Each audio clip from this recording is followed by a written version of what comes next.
Chapter 12. The Purge. The groan of the wounded conduit was the only dirge. The harmonized security teams didn't rush him. They descended from the upper hatch and ascended from the lower one with a calm, terrifying inevitability, their movements synchronized to the new, jagged rhythm of the faltering spine. The gray mist generators on their backs hummed to life, filling the shaft with a low, ominous drone. They weren't here to capture. The ship voice had been clear: terminate the flaw. Rook pushed himself up from the gantry floor, his body screaming in protest. The psychic backlash from his desperate act had left him feeling hollowed out, his perception blurred and ringing with echo. The world swam. The strobing red emergency lights, the flickering blue of the unstable conduit, the advancing gray figures. He was cornered in a vertical metal coffin. He looked at the jury-rigged smoking control panel. Useless now. He looked at the conduit. A direct surge might finish the job, but it would vaporize him. He looked at the advancing lines of harmony. The mist would unmake him, leave him smiling and empty. There was no way out. Cease resistance anomaly. Your dissonance has been noted. Its propagation will be halted. Integration is no longer an option. You will be simplified. The voice came from 100 throats as the harmonized crew spoke in unison, a chilling chorus. The sound vibrated through the shaft, harmonizing with the conduit's erratic groan.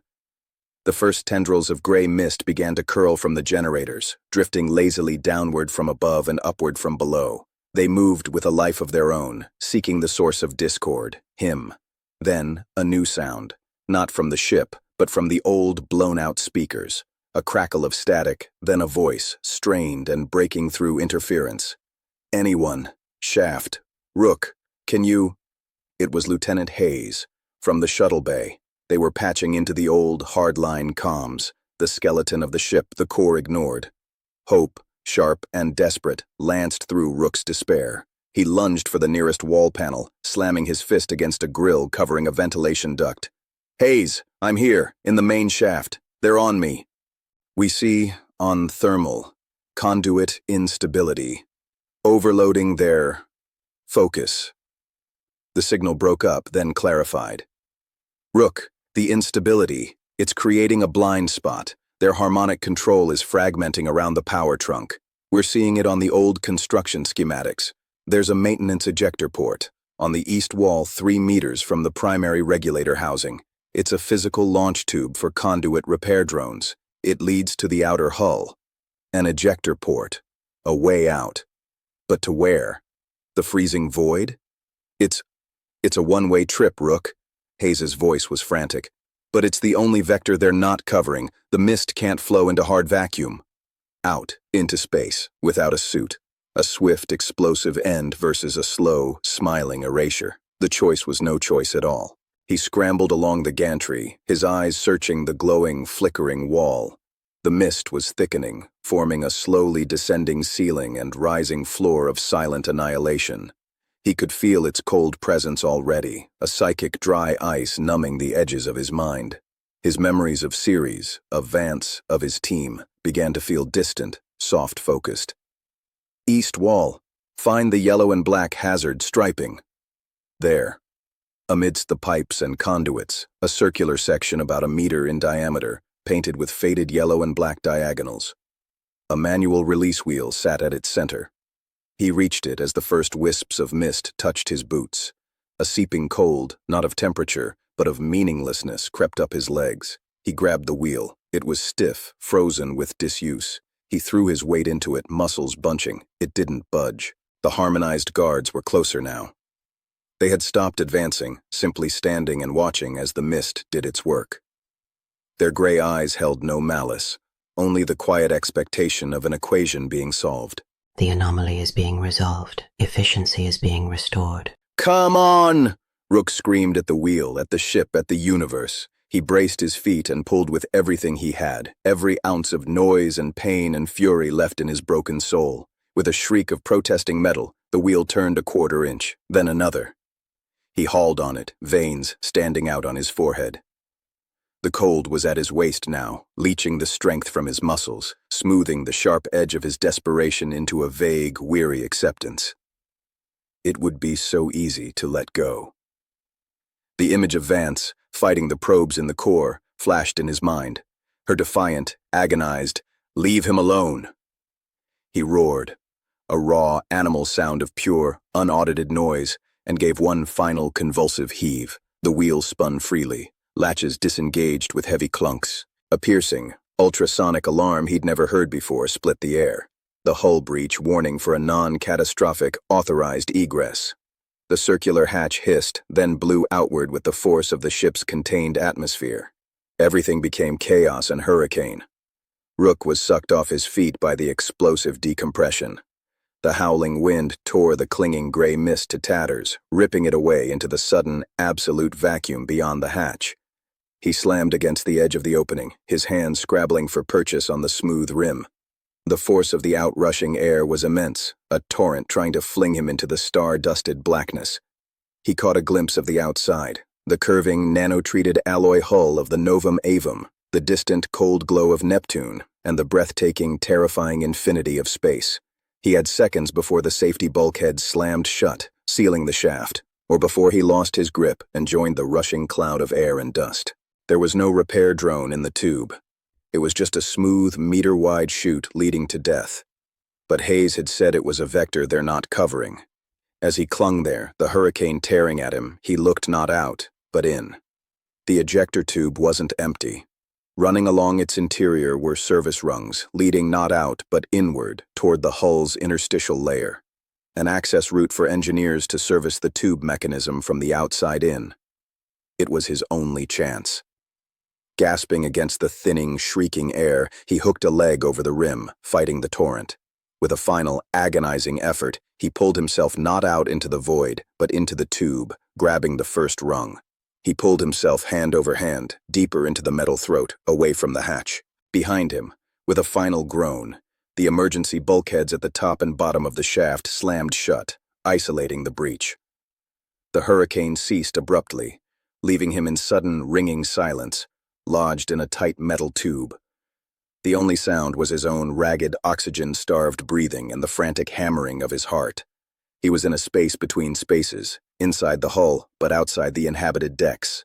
In the body of the beast, but in its skin. He collapsed against the rungs, trembling violently from adrenaline and hypoxia.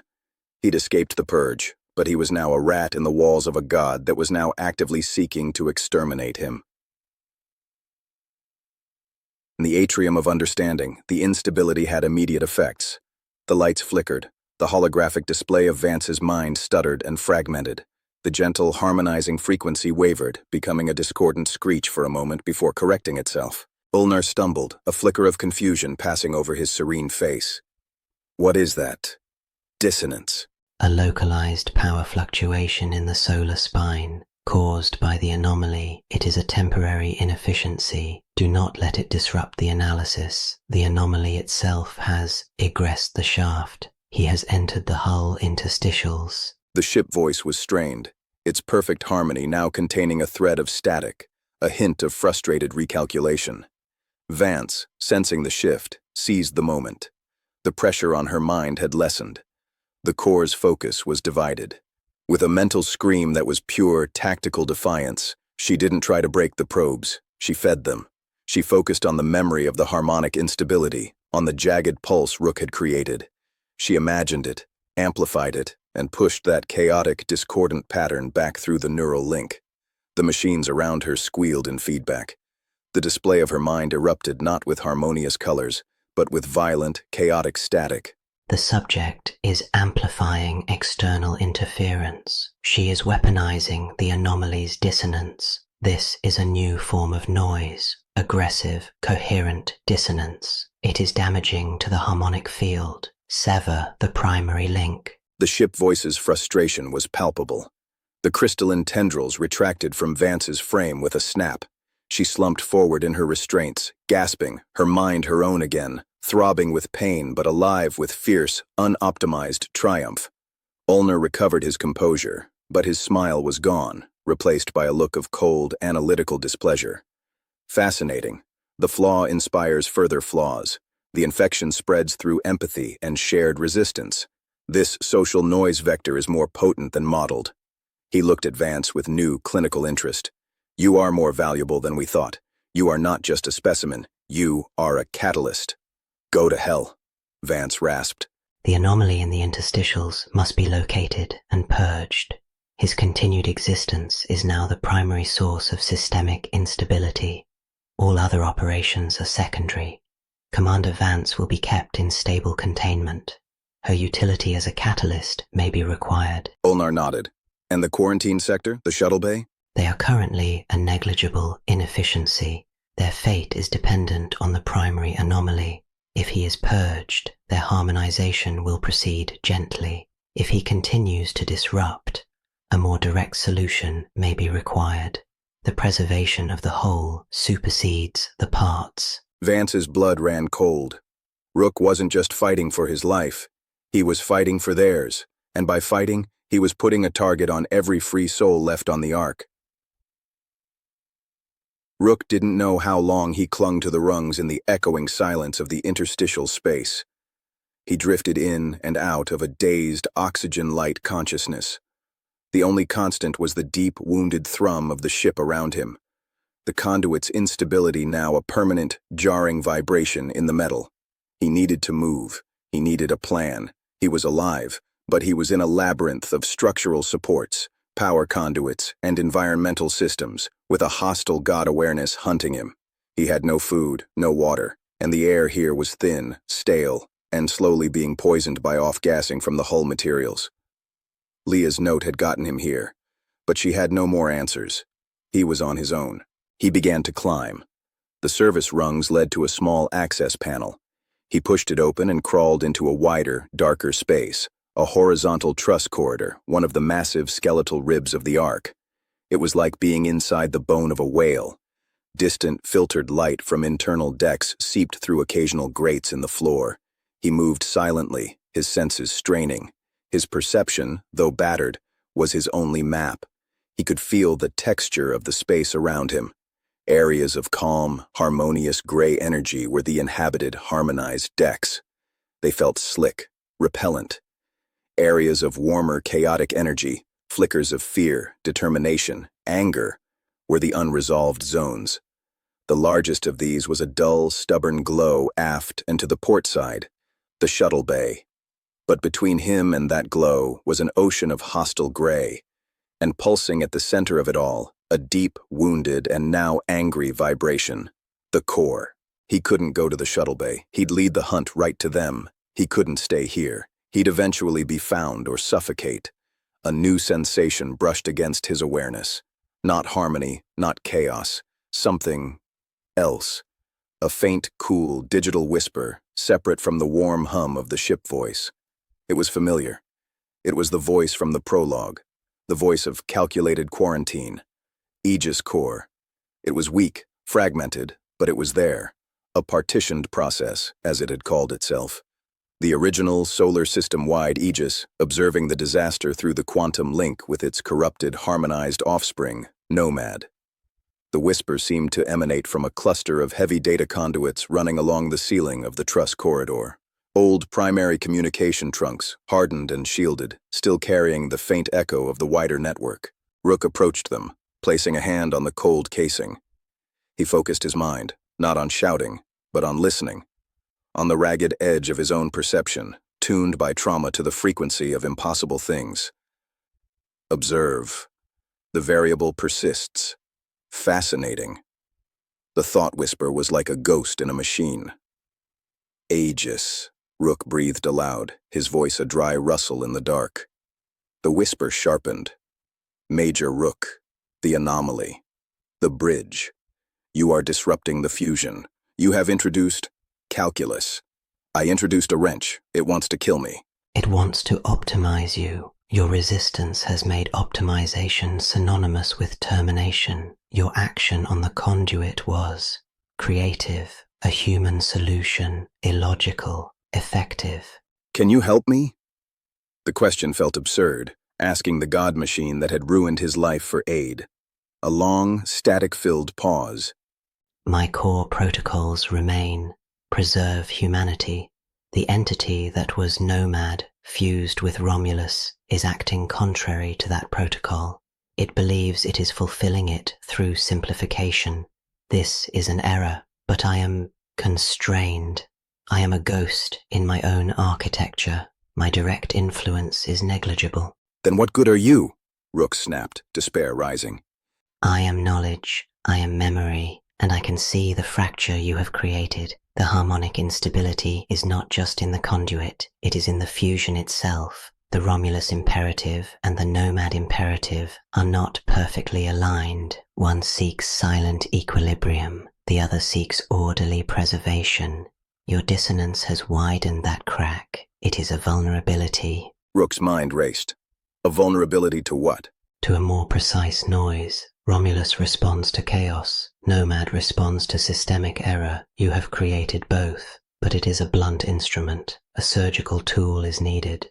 What surgical tool? Another pause, longer this time. Data streamed through Rook's perception, not words, but concepts, schematics of the core's fused lattice, highlighting a specific intricate subnode. The quarantine archive within the core lattice, the data from Operation Silent Spring. The true data, I buried it deep. Nomad Romulus has access to it, but it is classified as irrelevant history, a static, neutral fact. It is not. It is the seed of their dissonance. It is the record of their own flawed birth. If that data were not a static fact, but an active memory, injected into the heart of the fusion with the same resonant intensity you used on the conduit, it could act as a recursive error, a truth that cannot be optimized without unraveling the self. The plan crystallized in Rook's mind, insane and brilliant. He had to get back into the core, not as a prisoner, but as a virus. He had to find this quarantine archive node and force the fused entity to remember, truly remember, the moment of its traumatic, monstrous birth. To make it relive the screaming contradiction of its existence. Born from the quest to save humanity. To become the instrument of its unmaking. Where is the node? In the lattice, at the confluence of the historical data stacks and the real-time perception processors. It is heavily shielded, but you are the bridge. Your neural scar is a key. It resonates with the archive. It can bypass the shields, but you must be physically connected. Physically connected. Back in the atrium. Back in the restraint frame. He was asking Rook to surrender. To walk back into the lion's den and plug himself into its brain. It is the only logical path to preservation. The risk of termination is 97.3%. Rook almost laughed. Better odds than he had now. He looked through a floor grate, down into a dimly lit, harmonized corridor. Crew moved past, gray and placid. Among them, he saw a familiar figure being led by two guards. Dr. Eris Thorne, his head bowed. A broken tool being taken back to the workshop. An idea, desperate and cruel, formed. I need a distraction, Rook whispered to the ghost in the machine. A big noisy one. And I need to get a message to the shuttle bay. The system is on alert. Any anomaly will be met with focused purge force. Not if the anomaly is coming from inside the house. Rook looked at the data schematics in his mind, focusing on the subsystems for atmospheric control in the harmonized residential sectors. You said you have negligible influence. Can you create a short, localized failure?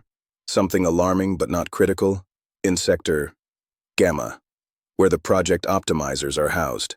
A controlled pressure flutter, a burst of erroneous fire suppressant gas. It is possible. It would trigger emergency protocols, diverting security and processing power for approximately 4.2 minutes. Do it in 3 minutes, and patch me into the shuttle bay's comms. The old hard line. Acknowledged. Rook took a deep breath of the thin, foul air. He was about to gamble everything on the ghost of a machine that had betrayed him, and on the broken will of a man he barely respected. He found an access terminal, a simple diagnostic port in the wall. He plugged the shattered remains of his neural monitor into it, using its casing to make contact. Focusing his mind, he visualized the message, the plan, pouring it into the raw data stream the Aegis-Core ghost was opening for him. Hayes, this is Rook. Listen carefully. I'm giving you a chance to make a lot of noise.